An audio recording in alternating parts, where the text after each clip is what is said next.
As I mentioned on the podcast, I hadn't really been following the Karen Reed trial.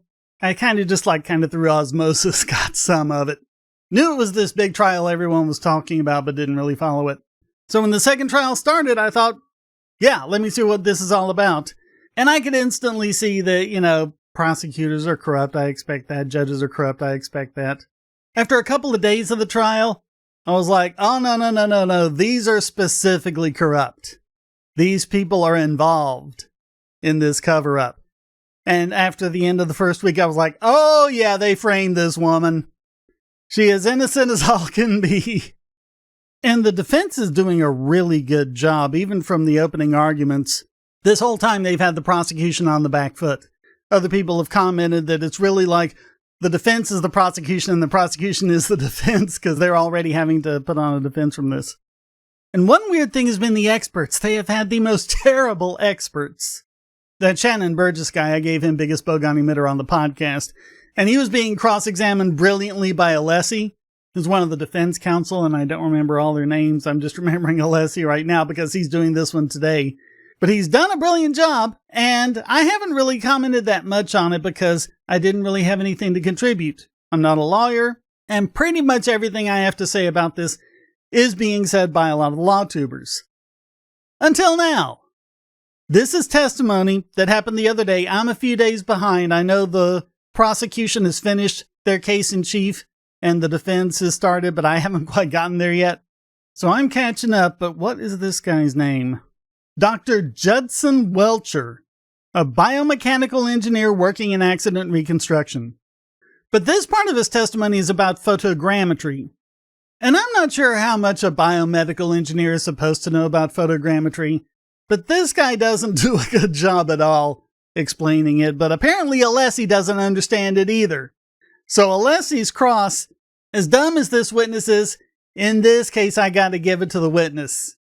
And Alessi just didn't own this witness the way he did the others. The others, oh man, it was brilliant. But this one, because he doesn't understand photogrammetry, he didn't really know what to do. And since the law tubers are lawyers and don't understand photogrammetry, they haven't really been able to comment on this properly. I'm a VFX artist. We use photogrammetry all the time. I know whereof I speak. And although we do it for film, we don't do it for anything forensically. But from what this testimony is looking like, the stuff that I've done is a lot more precise than what he's doing. I don't know, it may just be the way he's explaining it, because he's explaining it very badly. Let's hear Welcher explain what photogrammetry is, or try to explain, and see if you come away enlightened. And then started about doing what's referred to as a photogrammetric analysis of the video. Can you explain to us what a help me with the word, photogrammetry? Photogrammetric. Doing photogrammetry is a photogrammetric analysis. What does that mean? It's just a big fancy word to saying you're looking at data in photographs, and what we're trying to do is take two-dimensional images, say you get from video or photographs, and knowing some information about the photographs and some of the dimensions of things in the image, get or convert it to a three-dimensional space. In other words, be able to get exact three-dimensional measurements out of that two-dimensional image. All right, clear as mud, right? There's a much easier way of explaining it. Because photogrammetry is not that difficult. It's involved. There's a lot of calculations to be done. But fundamentally, it's basic trigonometry. And it's really kind of like the thing you learned in middle school about there's a tree across a river and you can't cross the river, but you need to know how far away the tree is. And so you look at 2 points on your side of the river and look at how they make the triangle. Then you measure the distance between those 2 points and you know the distance to the tree. That's all it is. So with photogrammetry, you do need two photos that are from distinct angles. The closer they are to each other, the harder it is to do. But yeah, you're just using parallax. You're just using trigonometry. And by doing that, if you just have images from more than one angle, you can reconstruct the entire scene. And you can say, okay, the car is here, the driveway is here, the lamppost is here, all of that. And you can set up the position of every single object. With just two cameras. Now, the more you have, the better. And in this case, as we'll hear, they're also putting a laser scanner into things. That's okay. More information is better. But all you really need is 2 camera angles, and you can set up the scene. Now that tells you where everything is in a relative standpoint, the relative positions and sizes of everything. You don't know the scale of it, so you need one real-world measurement. It can be anything that you know the true size of, that you can go out and measure or whatever. You put that in, boom, you've got everything in its real size. So that's what it is. I can explain it a lot better than this guy can. All right, so we're going to focus on the cross-examination, and we're not going through this whole 1 hour, 11-minute thing because most of it is not what we're interested in anyway. So there are going to be a lot of edits here, but let's listen to Alessi's cross-examination of Welcher. Part of your analysis involved conducting laser scans of portions of 1 Meadows Avenue, the house of Mr. O'Keefe, correct? Correct. Those laser scans were used, at least in part, to answer the question of whether the collision between Miss Reed's SUV and Mr. O'Keefe's Chevy Traverse at 1 Meadows at approximately 5:07 a.m. on January 29, 2022, caused the right rear taillight of the Lexus to break, correct? Correct. And in that analysis, inches literally matter, correct? You want to get it as accurate as possible. And the reason why inches matter is because, and we're going to get to this, you try, and you did it in your slide presentation on Direct, you tried to see whether the Lexus lined up with the Traverse such that there could be a break of the taillight. That was part of your analysis, correct? So the main part of the photogrammetry was to determine the speeds and the angles and the degree of overlap on the vehicles. And then we also looked at the damage from the video, or actually it's just where the snow was knocked off the rear of the Chevy Traverse, and document the height of that. Yeah, okay, so they're saying that inches matter. I mean, I would think that in a forensic analysis, you'd want it to be a lot accurate than that, because I know in the VFX world, we get far more accurate than that all the time. We really try to get down to like millimeter accurate, because when you've got a scene that you need to solve, and you're duplicating the movement of the camera, you're doing a match move, and you're trying to see where all the things are in the scene, so that you can put, say, a CGI character in the scene. And this CGI character is going to be interacting with the rest of them. You don't need it to be inches off. That would look ridiculous. Even a millimeter off can be bad, especially like if the alien's on the floor, he's standing, and the camera's moving around or something. You don't want his feet to kind of slide around on the floor. You need to get that accurately. So yes, in the VFX world, we are very worried about getting it as accurate as we can. And so I know there are a lot of differences between that and a forensic analysis, but enough of the principles are the same that I think I know whereof I speak on this. And in that analysis, inches literally matter, correct? It can, depending on which way you're going inches. So the Ring camera at 1 Meadows, you're familiar with that Ring camera, right? At Correct. 1 Meadows?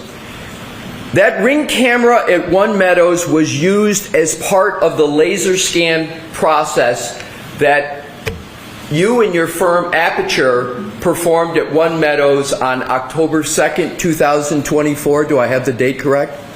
I believe so, but like the videos were not literally used during the laser scans. We took the laser scans, the video, combined them together in the process called photogrammetry.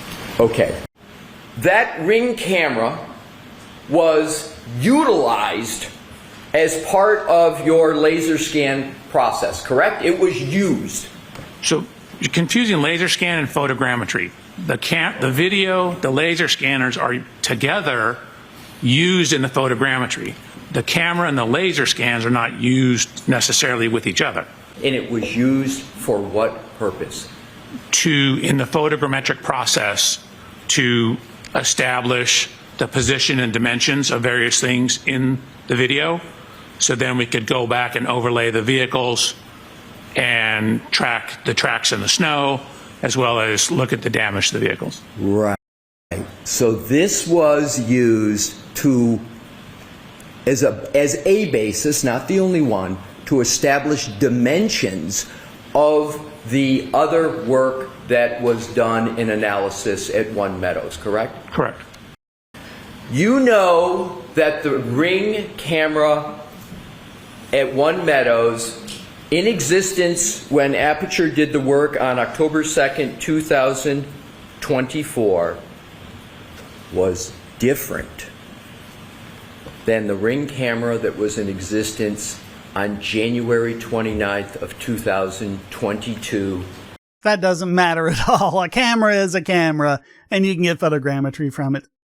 The date where you went through to see if those two vehicles align. Is that correct? The cameras are different. That is correct. And you know that the cameras are different, and you knew that as part of your analysis, correct? Correct.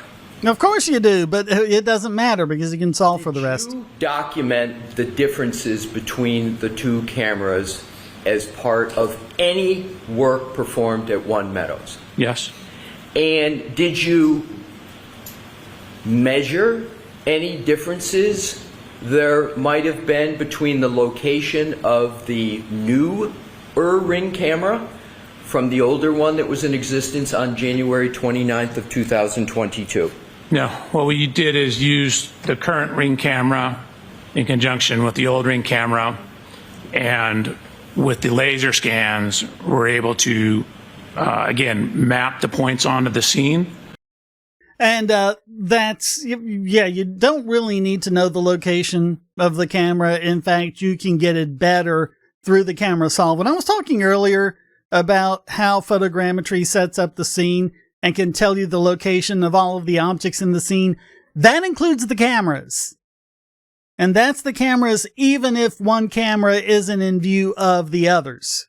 No cameras can be in frame with any of the other cameras, but you can still solve the precision. And however precisely you can solve the rest of the scene, you can solve the location of the cameras. That's part of it. It just comes with it. I mean, even if you had a single camera production, as long as the camera is moving through 3D space and you've got enough 3D points and enough 3D information and enough parallax that you can work with, you can map out that entire camera and tell where it is and how it's moving through the scene and doing a full match move. Now, it's better if you set up a couple witness cameras, because even if it's a single camera production, you just have a couple other cameras just out of frame somewhere just to get additional information from the scene. That's always better.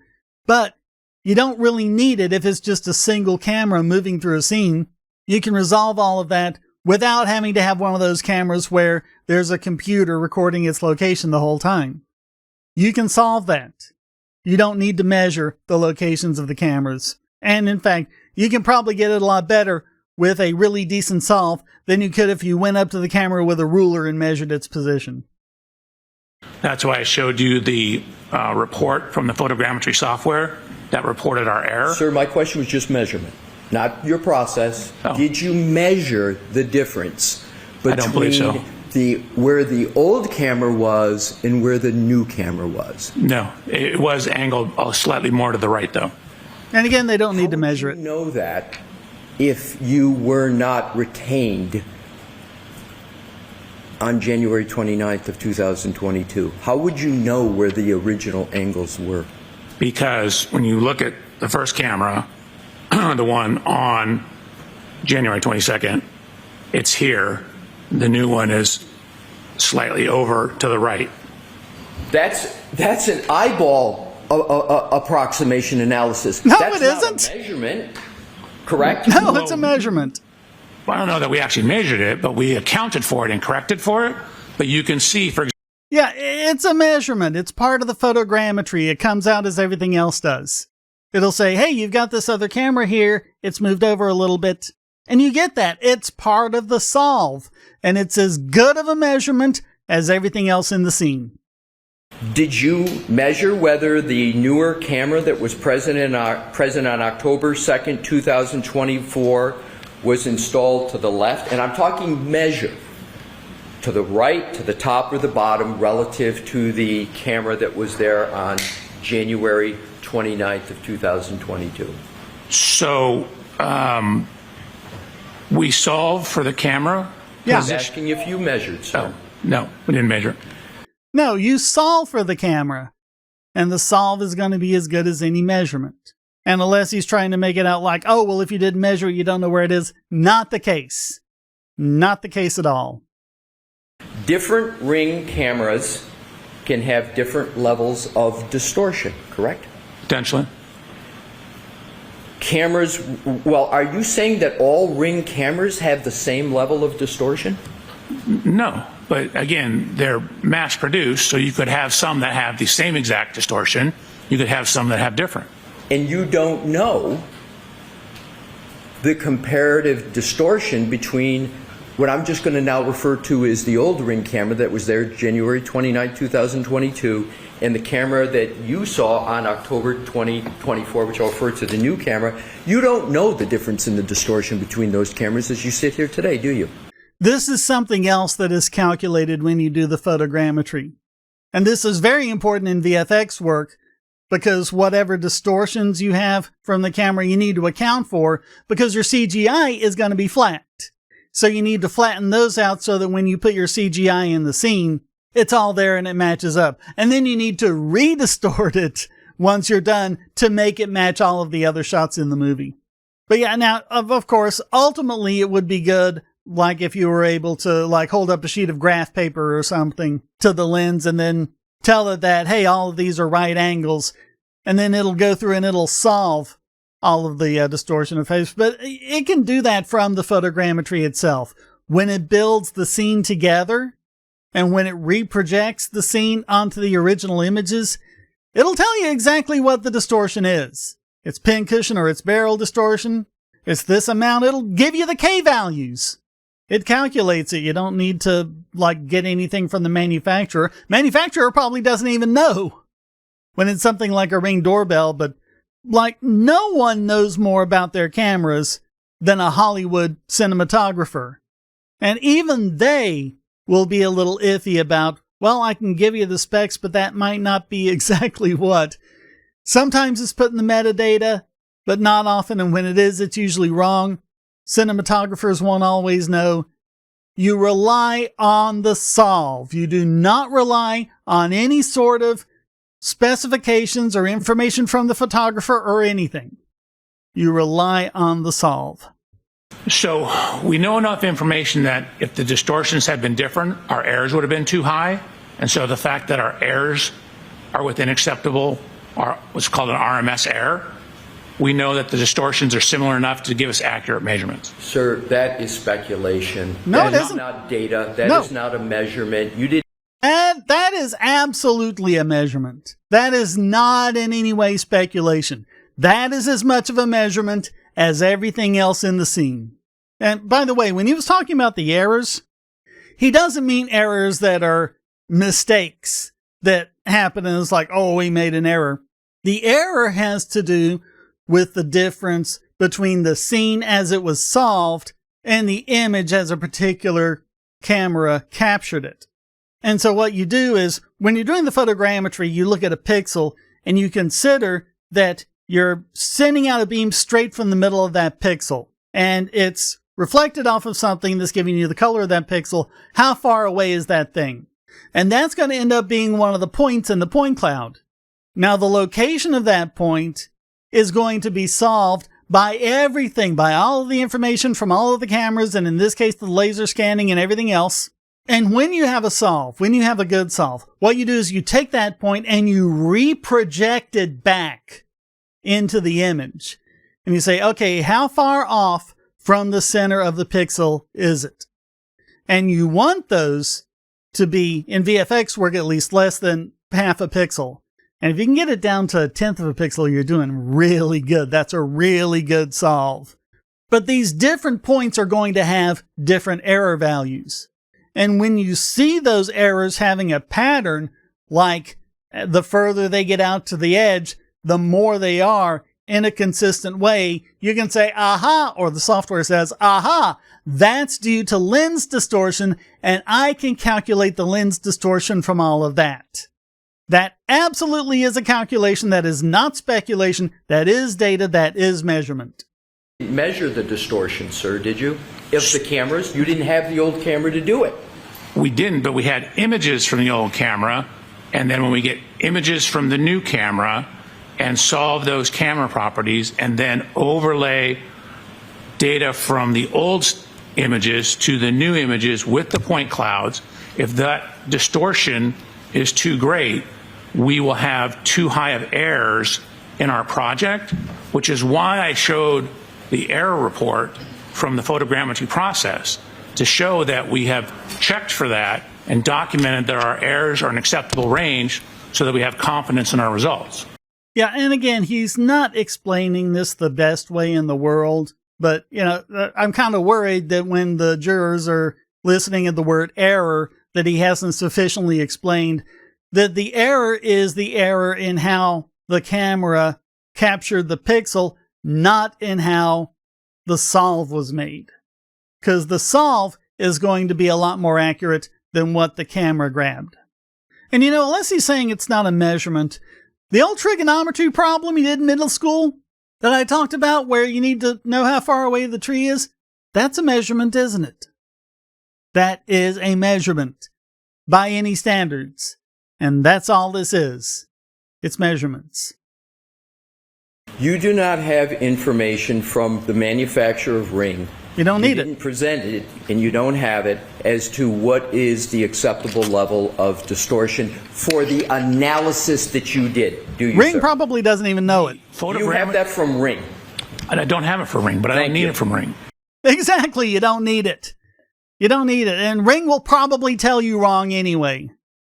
So, do you have the model of the Ring camera that was present at One Meadows on October 2nd, 2024? No.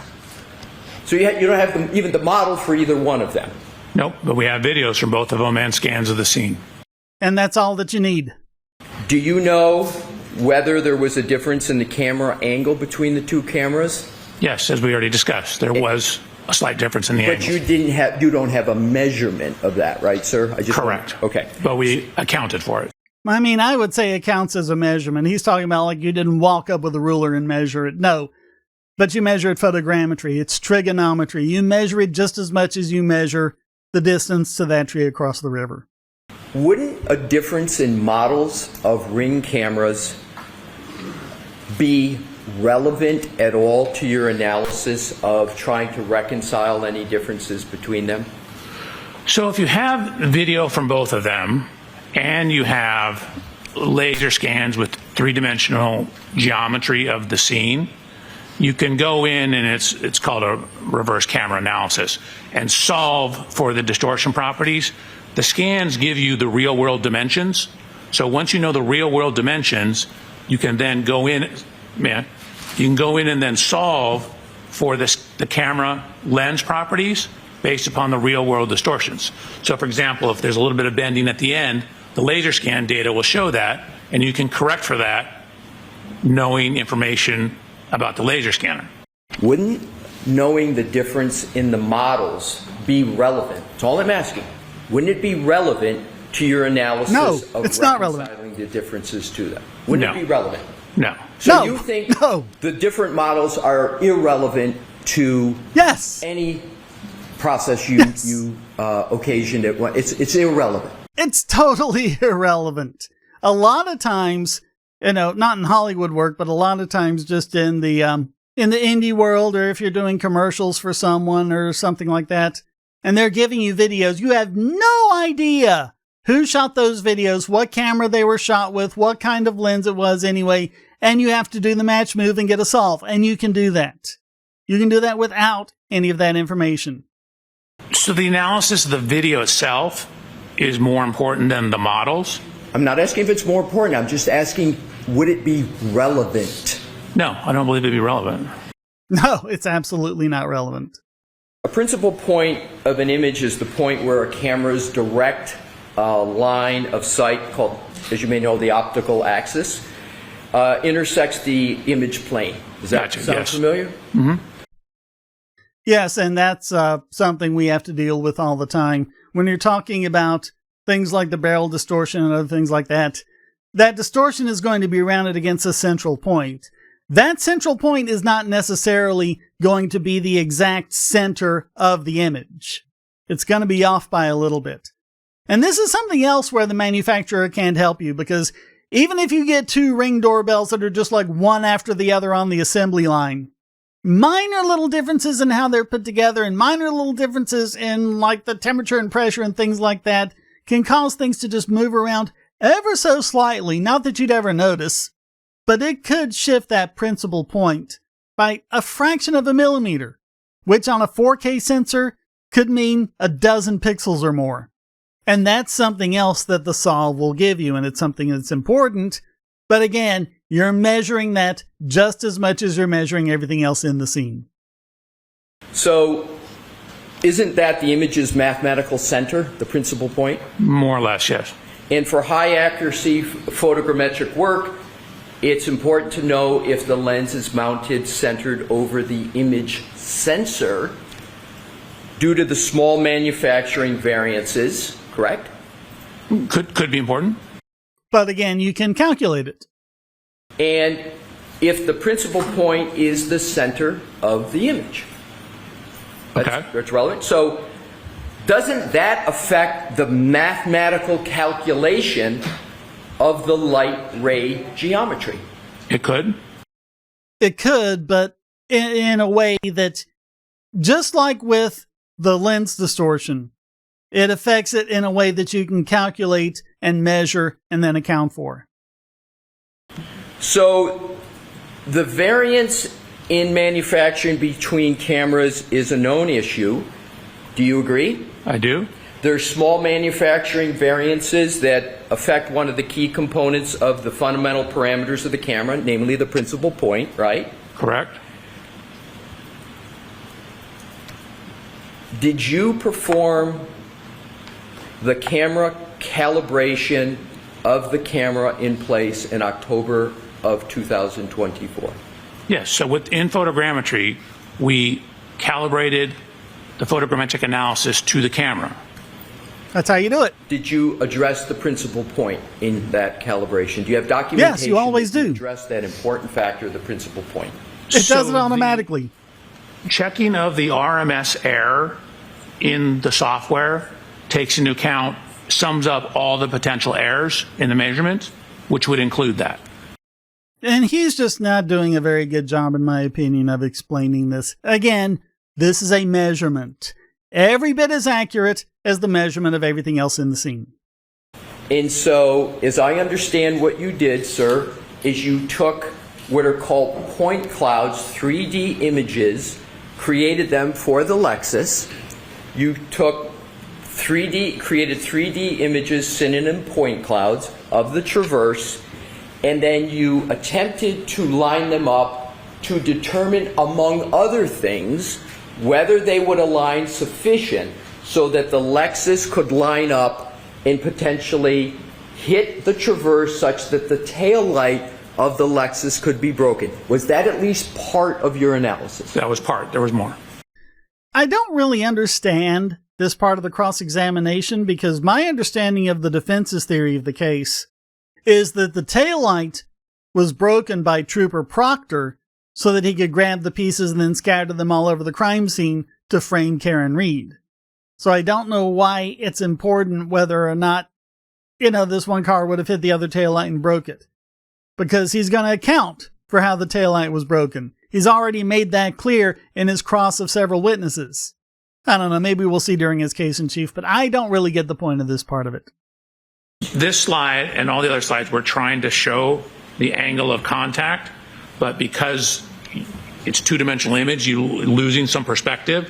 For example, here you're seeing the chrome piece on Mr. O'Keefe's Chevrolet, which is on the right. You're seeing it obviously behind where the Lexus is. So we were trying to show it at a whole bunch of different angles to try and illustrate the degree of closeness or lack thereof. Alrighty. So again, he's not explaining this very well. You've got 3D point clouds that you can then move around and look at from any angle. It is entirely possible for two objects not to be in contact, and yet there be no angle that you could move around to show that from the scene, because there would always be one part in front of the other. And look closely at this zoomed out image, because this is going to be relevant in a minute. That red taillight up at the top, I believe, is the one they're concerned about, that they're talking about. And as you can see on the picture, it is intersecting with the far driver's side of the Traverse. But if you look down lower, where the bottom part is, where it's intersecting with the bumper, is more than halfway. It looks like it's on this side of the license plate. So that's an idea of how, when you flatten things down to 2 dimensions, which is the only way to display it on a screen, it can kind of look weird. I mean, he showed this. I didn't include it, but you can look at all the videos of his direct and his cross. He's shown this from all sorts of different angles. And you can see how things change as you look at the different angles. Is that not showing contact between the two vehicles? No. Oh, it absolutely is not. No, it's not. What you're seeing is a portion of the vehicle that is behind the area. Keep in mind the angle, the Lexus is angled off to the left. So the area that you see here is actually, in this case, in front of where the taillight is. This is why we tried showing it from a whole bunch of different angles, because when you try and take a 2-dimensional image and look at it, you see stuff in the background. Are you saying that that slide does not show contact between the tail light of Ms. Reed's Lexus and any part of the Chevy Traverse? Right. Yeah, It doesn't. absolutely. It's exactly what it shows. You can see a little better here. Again, we tried. And think about the angle you just saw, where it looked like that the taillight was on that very corner of the Traverse. Now that we're seeing it from a different angle, the taillight is further down the Traverse. Looks like it's matching up well into where, after the point where, like if you were to lift the hatch back, the hatch would come up on the taillight. And that parallax shift is what lets you know that they're not in contact. Because if they were together, they'd still be together no matter how you angled it. But you can see some of the geometry of the light. This structure, and again, remember I said the Chevy kind of curves in as it goes up a little bit? Yeah, and those curves are actually there. The light is actually shaped that way for some weird reason. You'd have to ask Lexus as to why, but yeah, that's the kind of thing you see when you move it around from different angles. It looks weird, but that's how it is. You could have easily solved what you consider to be the issues you had with trying to show it lining up. Couldn't you, sir? You had an easy solution for that. I took the best solution. I'm not sure what you're referring to. You had 3D images, correct? I did.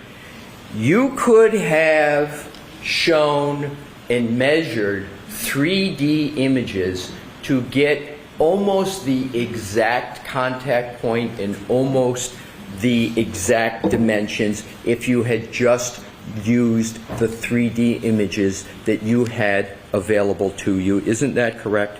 That's exactly what we did. When I went that's what they through did. the video analysis, I showed you how we overlaid the point clouds, the 3D scans, on top of each vehicle. So we took the, we took Sir, the vehicles. please don't interrupt. Hold on.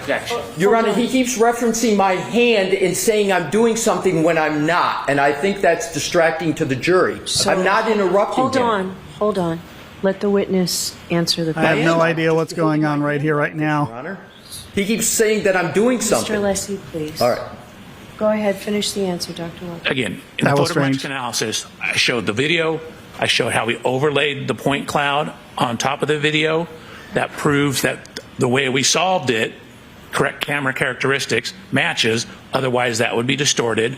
We overlaid the scans of the Lexus into the photogrammetric analysis. We overlaid the scans of the scene into the photogrammetric analysis. We overlaid all that stuff into the analysis. We did exactly what you're suggesting. That was his best answer yet. And it's an answer that was kind of made under fire, and you tell he's starting to get a little excited about it. So that's why you're no longer trying to be slick and you're just saying it. And he's saying the things, and if he'd been testifying this way the whole time, it would have been a lot better. Yes, it proves that they were able to correctly account for things like the lens distortion, because when they went back and overlaid the footage on the scene, it matched. And that meant that everything was done correctly. You could have easily addressed this issue by the following. If you really believe there was no contact or not sufficient contact, you could have produced a graphic that shows a gap between the two vehicles. A graphic, couldn't you? That's not a graphic. What is that? Yeah, that is a graphic. That's totally a graphic. The questions, and you are to answer them subject to the judge's ruling. So my question is, couldn't you have created a graphic that would have better shown the issue that you are creating or talking about today? That's my question. Couldn't you have created a graphic? We did. We created a whole bunch of graphics. You called what we just saw a graphic? Yes. Yes, because it is. That is a graphic, what you just saw. Why isn't there then something that shows a clear gap? Because when you have the angulation of the vehicles, you have perspective. When you're looking at it, even if you do a top down, you see everything projected onto a single flat plane. So you can't tell the height of things. So when you see things in this dimension, you can't necessarily see depth of things. Again, under fire, all of a sudden he's giving better answers. I don't think that's what Alessi was going for. So you lose in two-dimensional images, you lose one dimension depending on which way you're looking. That's why I showed it from all these different angles to try and show exactly what you're saying. We had graphics to do that. 3D images allow you to show perspectives for 360 degrees, correct? Is that correct? That is correct. So, none of what you presented in your slideshow shows the contact points from 360 degrees, does it? Is he asking for 360 separate images? I don't even know what he's asking for there. I don't understand your question. Are you asking Neither if do I I. showed it at every single... I went through 360 slides that showed it at every single degree? Sir, let's move on. I think I've made the point. I don't think you've made the point you think you've made, at least not to someone with a basic knowledge of photogrammetry, which the jury probably doesn't have. But I think the one thing they could have done that they didn't that would have made it a lot clearer is take a screenshot, a video of having the 3D point clouds up and just using the mouse to rotate around them and showing them rotate and showing them move around. That would make it so much clearer. That's probably the only thing they could have done on top of what they did to make it better. But I don't know. What do you think? How do you think, if you're someone who doesn't have an understanding of photogrammetry, how do you think the jury would have reacted to this? Do they see it as Alessi owning another? Because he has been doing that a lot. He has been taking these expert witnesses and just taking them down several notches, or in some cases flipping them completely. But I don't know. I don't think he got the points he wanted here. I'm not even sure what he was trying to do. Because again, this isn't really relevant to his theory of how the bits of taillight got scattered all over the scene like that. So let me know what you think. This is my contribution to the discussion so far that I don't see anyone else has made. So I hope you enjoyed it. Thank you so very much for watching. Comments for the comment god, shares for the share throne. Please hit like, subscribe, and the bell. And remember, donate.bogosity.tv keeps me doing what I do, both with one-time donations or with regular donations that get you access to videos early and ad-free and get you access to things like AMAs and live streams. So please check that out. Thank you so very much for watching. Until next time, stay strong and be free.